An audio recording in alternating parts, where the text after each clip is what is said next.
Welcome to Conversations on the Rocks, the podcast where the drink is strong and the stories are stronger. I'm your host, Kristen Dokas, and this isn't your average chat fest. Here, real people spill the tea alongside their favorite drinks, from the hilarious to the heart-wrenching. Each episode, a wild card. You'll laugh, you may cry, but you'll definitely learn something new. So grab whatever wets your whistle and buckle up. It's time to dive into the raw, the real, and the ridiculously human. Let's get this chat party started.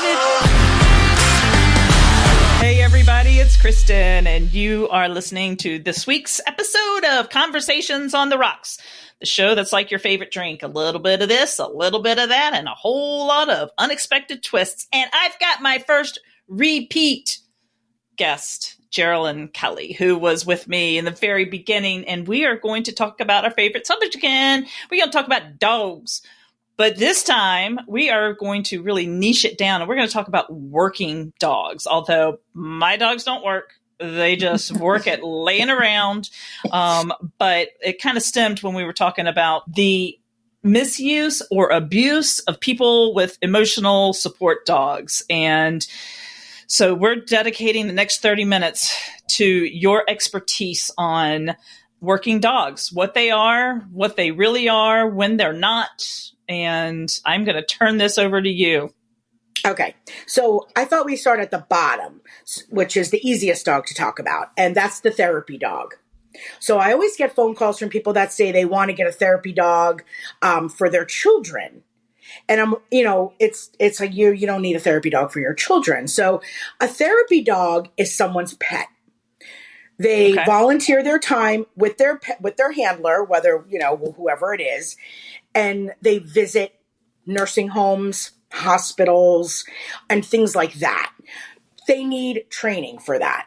So a lot of people, I have heard people, especially in the area, there's nursing homes that if you have your Canine Good Citizen certificate, which is a AKC sanctioned test, if you're able to pass that, you can come to their nursing home with just your vaccination records. And what kind of test is that? What does it take to become a Canine Good Citizen? Yeah, is 10 tasks. Look, my hands look so big. 10 tasks. And if they've had training, it should be a no-brainer for them. So it's different now because of COVID, but there's 10 tasks. They have to pass all 10. Greeting a friendly stranger, somebody walks up that they don't know and shakes their handler's hand. May I pet your dog? Getting pet, and then grooming and appearance. So they have to be clean, their nails have to be cut, their ears have to be clean, they can't be matted, basically straight from the groomer. And then you have your simples: sit, down, stay, come, walking on a leash, walking through a crowd, greeting another dog, reaction to a distraction, and then the last one is the toughest one for them. They have to stay with a stranger for 3 minutes without their owners in the room or within hearing distance. Okay. So that's the toughest for them, especially if they're like Velcro dogs. They get very stressed out and very nervous. So if they can pass that test, they're generally well behaved. That owner has taken the time out and done the work. And you offer that at Elite Canine. You have a class for that. That's what I thought. I do. Yeah. Yeah. You have to be an evaluator through the AKC. I think I became an evaluator in 2006. You have to have 2 years. Well, you did then. You have to have 2 years of experience of training. And so if you walk into a nursing home with just your Canine Good Citizen, you're not insured. So if something were to happen, they're not going to come after you. So that's why you go with an organization. That's why you sign up with, and there's tons of them. There's Therapy Dog International. You have Pet Partners. There's Love on a Leash, Pet Alliance. There's a whole ton of them. There's a whole handful of them. And then, of course, I have my own team. And so they're insured through my business. So anytime they do something for Elite Canine, they're insured. But they have to be trained. You can't have a dog that's out of control in a nursing home because they're going to knock somebody down. Right. They can't be a barker. They can't be dragging their owner down the hallway. So there's a lot of training that goes into it. And, you have your membership fees. I don't charge a membership fee because I have insurance anyway for my business, so it doesn't really matter to me. And these guys are volunteering their time, so I don't really care about them paying me. They just have to have a T-shirt. just so that they're represented. Right. And they have, when they go out. And, every facility, for the most part, wants their shot records on file. Sometimes they ask me for an insurance, a copy of my insurance, which is fine. And, they can do basically any kind of volunteer work. So Art, can you see him? Yeah. Our team does a lot of stuff outside of not the norm, but we do a lot of events. We work very closely with the sheriff's department. We do that. Every time I lose a student to some disease, I join in that. So we do the ALS walk. We've done some cancer walks. And then, of course, a suicide prevention walk, because Lord knows how many friends I've lost to that. So, right. They do a lot of stuff outside of the nursing homes. Ronald McDonald House, hospice, which is a really tough visit. And then the SCCU Family House. So they do a lot of stuff, these guys. They're an amazing group of people. I couldn't ask for a better group of people. They're so dedicated. So therapy dogs require testing, and they really do require being registered with a therapy organization so that they're insured. So that's a therapy dog. As far as rights go, none. This is your pet that you're taking out to do a visit with somebody. That's it. Above that is your ESA, or your emotional support animal. Now, according to the ADA laws, an emotional support animal can be a dog, a cat, or a miniature horse. Mm-hmm. So, unfortunately, when ESAs were first introduced, there was no written what it could be.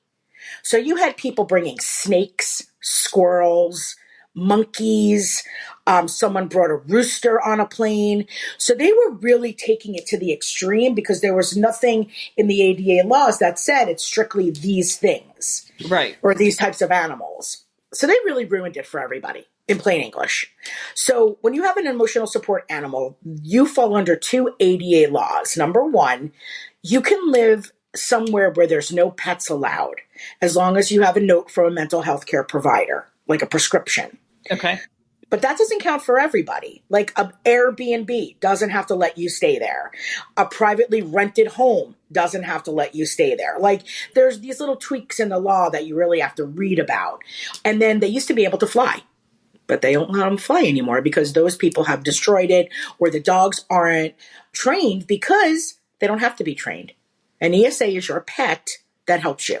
That's right. it. So there's no training required. There's no registration required. So when you see on social media all of those posts that go up and down all day, $165, and we'll send you your ID card, your certificate. There's no such thing as that. We'll register you with North Carolina, or we'll register you with the country. There is no registration required whatsoever for an emotional support animal. None.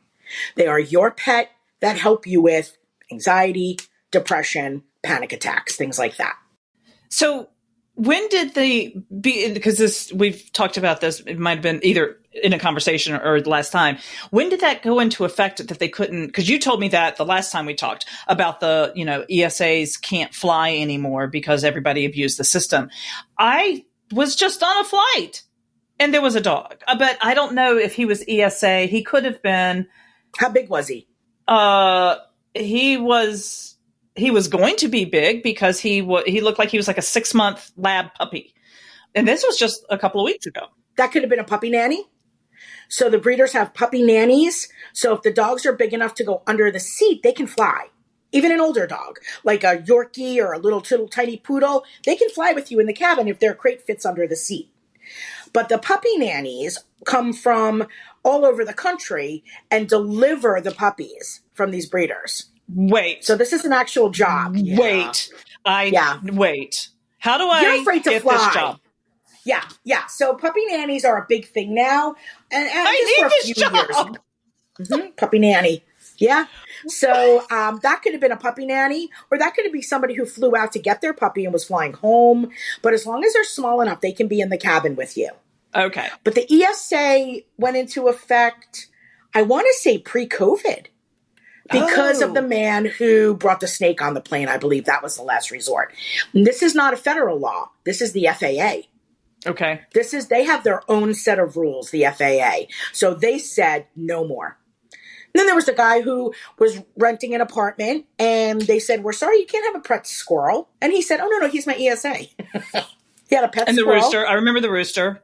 Yeah, and the rooster. So there's a lot of, people take advantage, unfortunately. Absolutely. And then it ruins it for the people who actually really need an ESA on a flight. Yeah, so that's an ESA. Again, no training is required whatsoever. No registration is required at all. Nothing. They don't have to wear anything. They don't need an ID card. They're basically for you at home. Okay. That's it. So I use Colt as an ESA because I have panic attacks. Sure. Now, all 4 of them will come up on the bed with me. So I have like 4.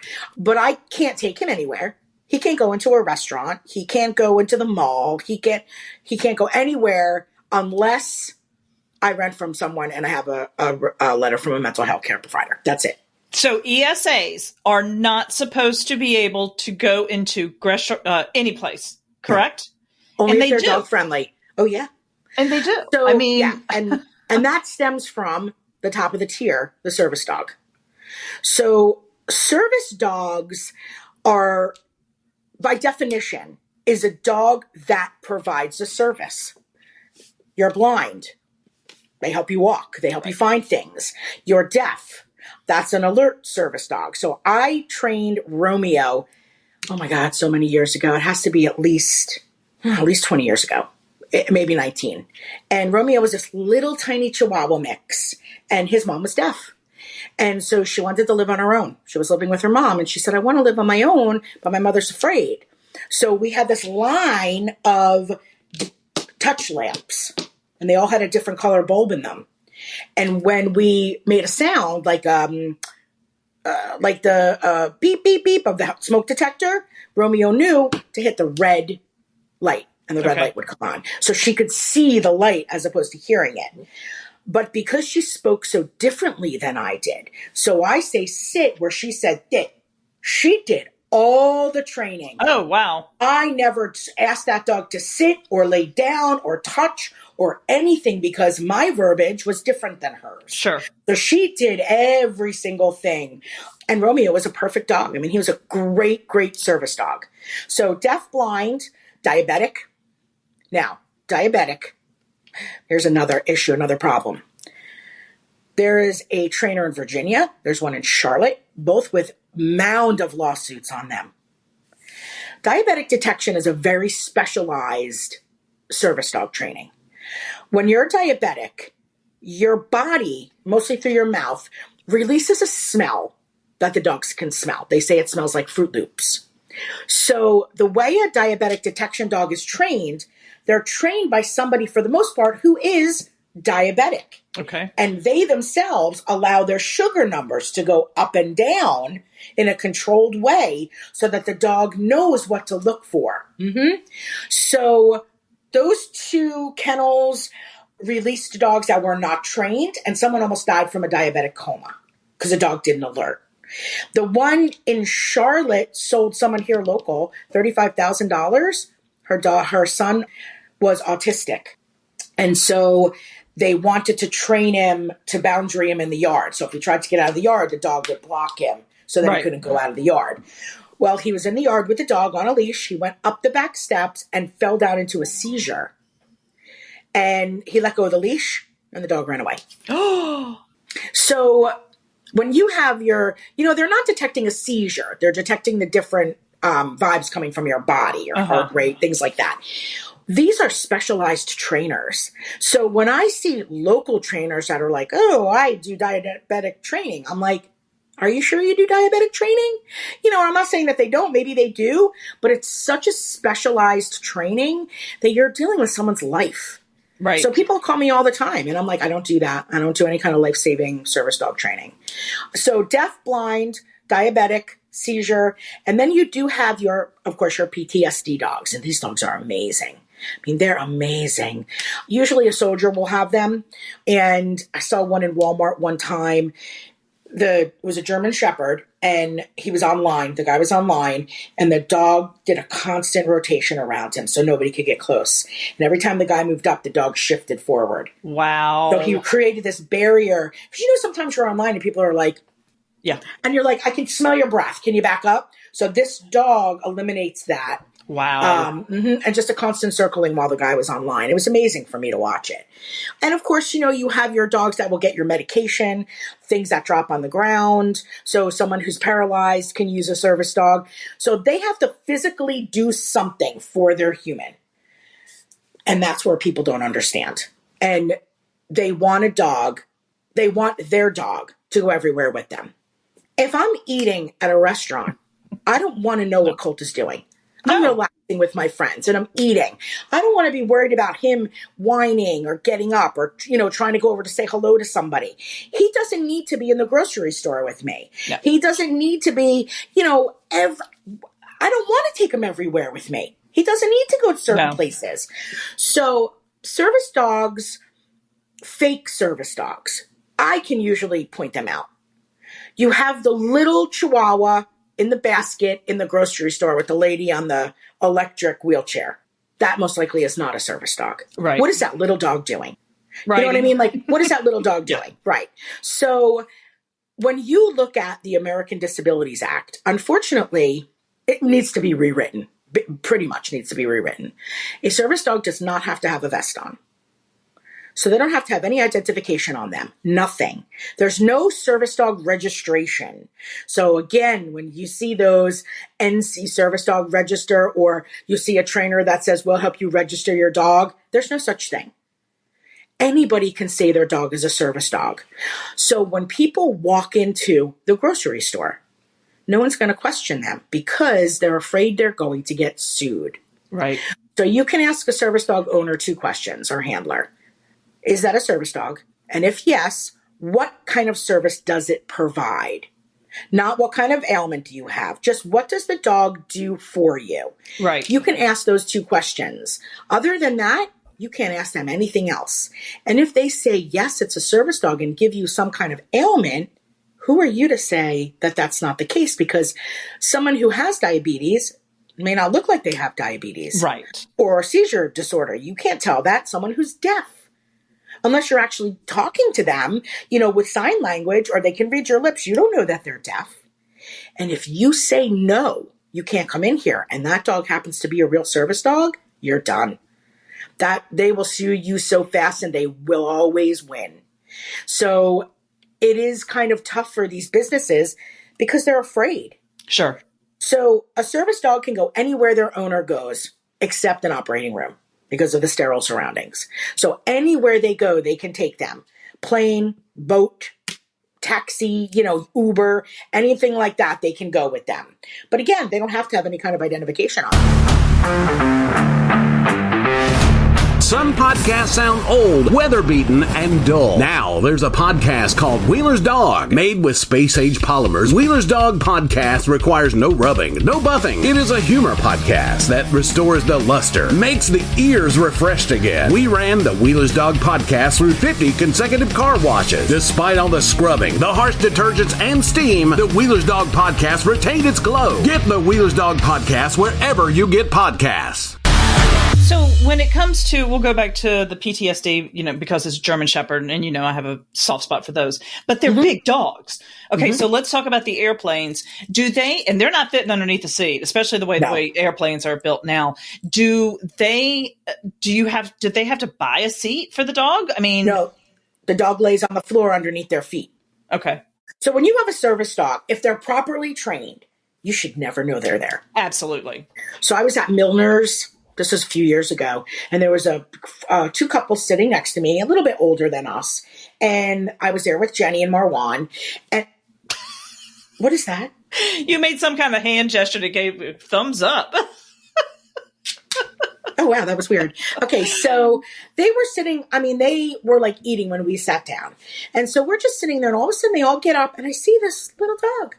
And I was like, oh, there is a dog under the table. So I said to Jenny, that's a nicely well-trained service dog. So I said, I'm sorry, I have to go tell them. So I went out and I caught them outside in the front. And I said, I just want to say how wonderful it was that I had no idea your dog was under there. And I said who I was, and what I do for a living and why. I wasn't just some weirdo running up on them. And they said, oh yeah, you'd never know she was anywhere that we are. So when they're out, if you see a dog with a service dog vest on sitting in the chair or in a booth next to the owner, that's not a service dog. They have to be on the floor. They have to be walking. They have to be on a leash. They can't be reactive. They're not allowed to growl at other dogs. They're basically trained to never really take their eyes off of you. Right, that's their job. Is to protect you. Right. So I was amazed by this little dog. I mean, just beautifully behaved. To me, that's a service dog. Yeah. Yeah.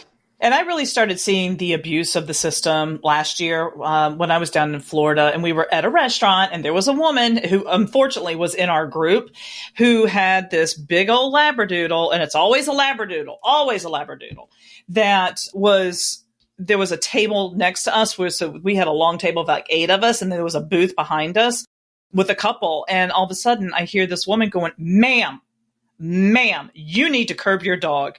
And, the whole time, this girl is going, oh, it's my ESA. It's my therapy dog. And I'm like, no, it's not. I mean, it's just the blatant lie. I mean, because they're not going to get up and walk around. Even I know that, and I am no expert. It's the same thing I told you about the story out in San Diego last year with, sitting at the outside bar.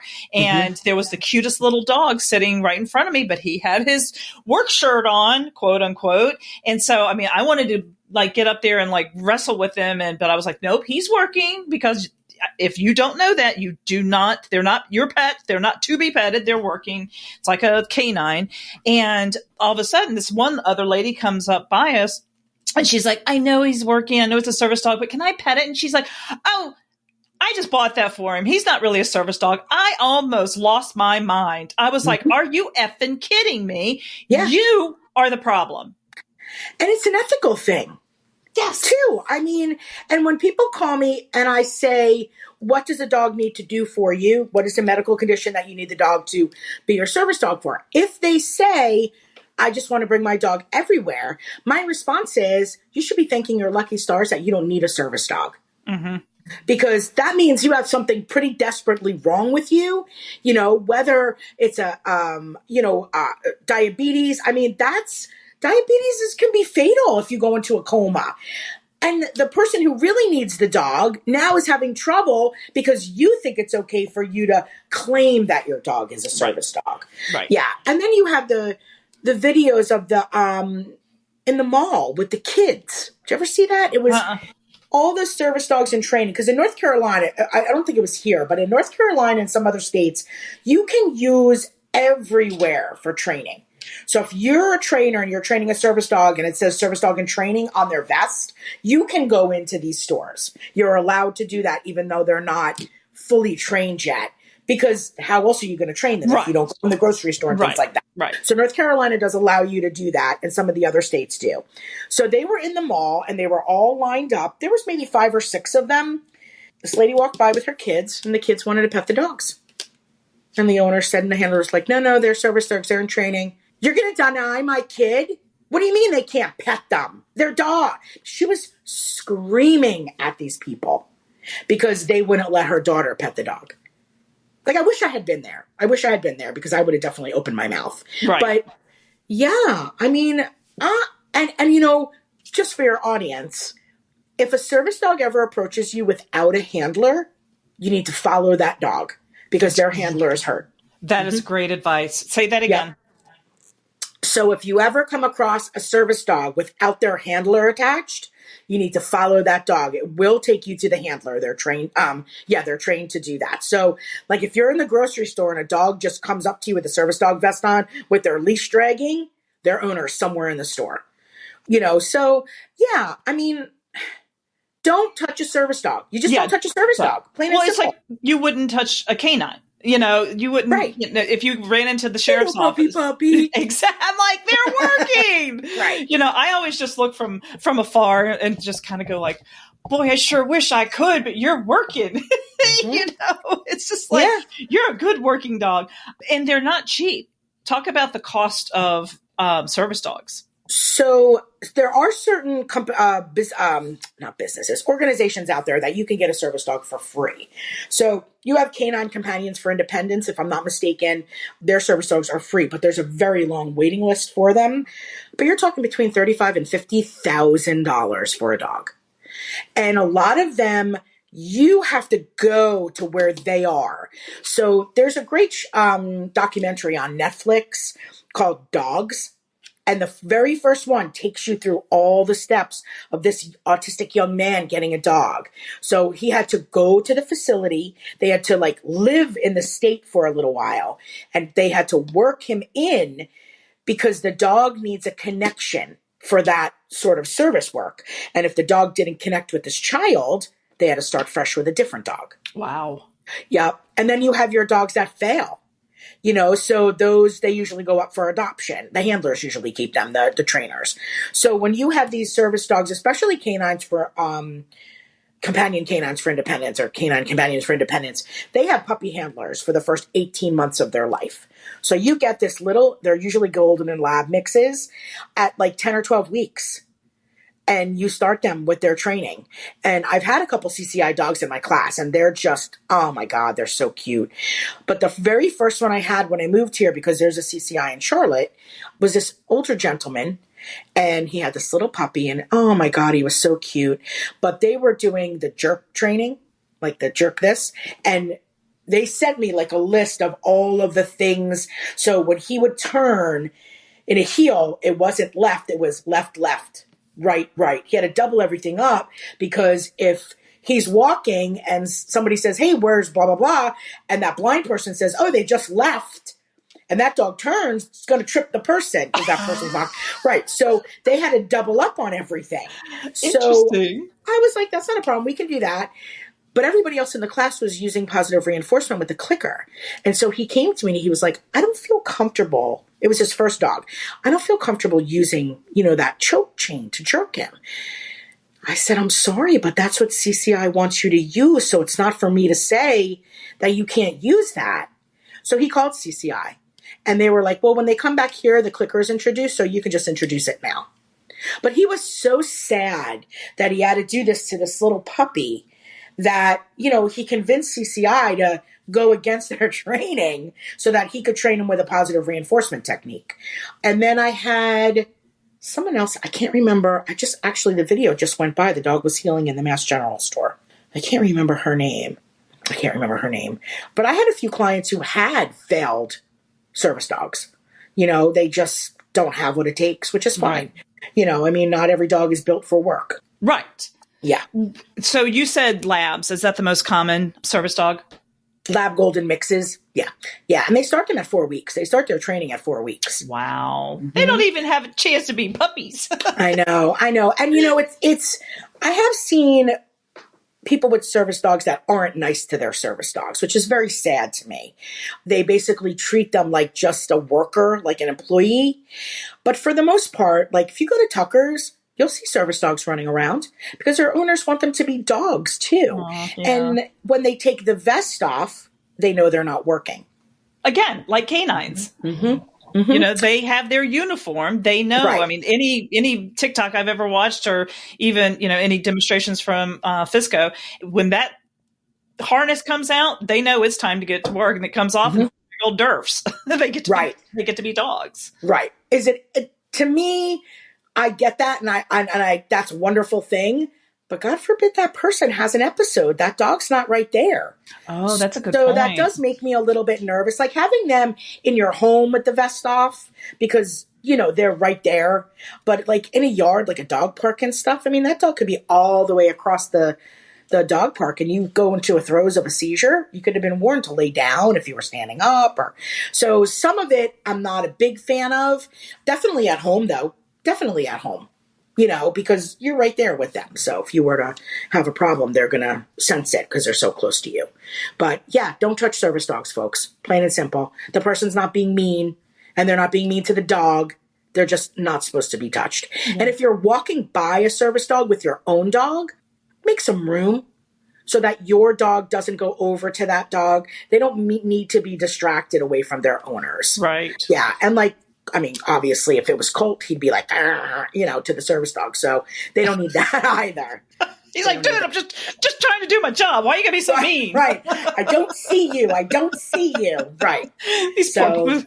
All right. Well, that's cool. Wow. I learned a lot. I always learn a lot when I talk to you. Anything in closing you want to share about how can we stop these posers, man? I mean, unless the federal government goes in and makes the laws stricter, there's not really anything we can do about it.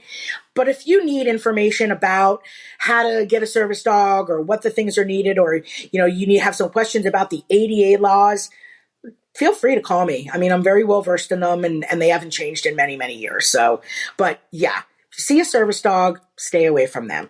If you have an ESA, you can't take them everywhere. And people, stop taking your dogs everywhere anyhow. I love my dogs. Geralyn loves her dogs. We don't, it's kind of like when with kids. I didn't want to take my kids everywhere all the time. Let me go out and have a good time. Let me be like, and now it's like I'm the same way. It's like I wouldn't dream of, and it bothers me. It really does bother me. And I'm a dog lover. It really bugs the crap out of me. It's like, right. Well, I mean, what bothers me is like if I'm in a brewery and I see someone's dog walking around without a leash on. This is not your home. Put your dog on a leash. There's a leash law. The dogs, it says it right on the front door. Your dogs have to be leashed.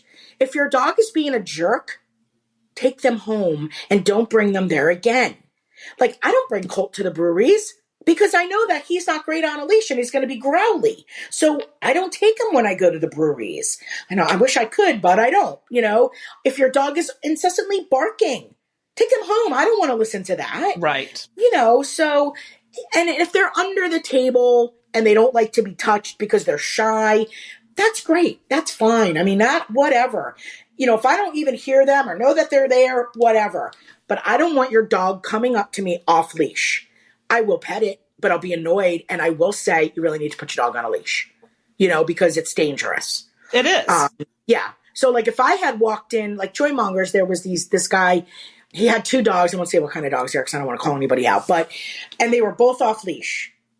If I had walked in the door with Colt and they had come over, Colt's on a leash, but he's the threat.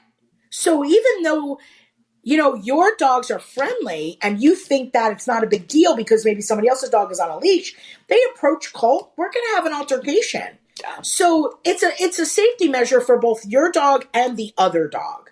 Well, and we've talked about that too. It's kind of off topic, but it's like people will let their dogs run over. And like when Mackenzie's dog was here, Luna was very protective of Josie. And they're like, oh, don't worry, they're friendly. I'm like, yeah, but she's an asshole. Right. They're friendly. Okay, but mine's not. Exactly. Right. And so I don't want to have to deal with, because she was part pit bull and so strong. I'm like, now you're ruining it for me because now I'm going to have to pull this dog off and to keep her from, charging at your friendly little dog. Right. And then it's going to be, oh, look at the vicious pit bull. Oh my God, it's always a pit bull. Yeah. Right. And when all it was Luna just being protective of Josie. Right. Because, Josie can't defend herself being bigger than all those dogs. Right. Like, whatever. Yeah. Geralyn, it's always so much fun. We'll have to think of another topip. Okay. And do this again because it's always fun. Even when we have some major disco echoing going on in the beginning. Next time we'll have the beatbox. So do the Cabbage Patch for a little bit. Yeah, absolutely. All right, everybody. Until next time, may your cups be full, your mind be open, and your heart full of kindness because we're all battling something. Till next time. As the saying goes, you don't have to go home, but you can't stay here. And that's a wrap for this week's episode. A big thanks to my guests for sharing their story and to you for listening. Don't forget to share the show with your friends and spread the words. And if you'd like to be a guest on the show, the link is in the show notes. Till next time, cheers.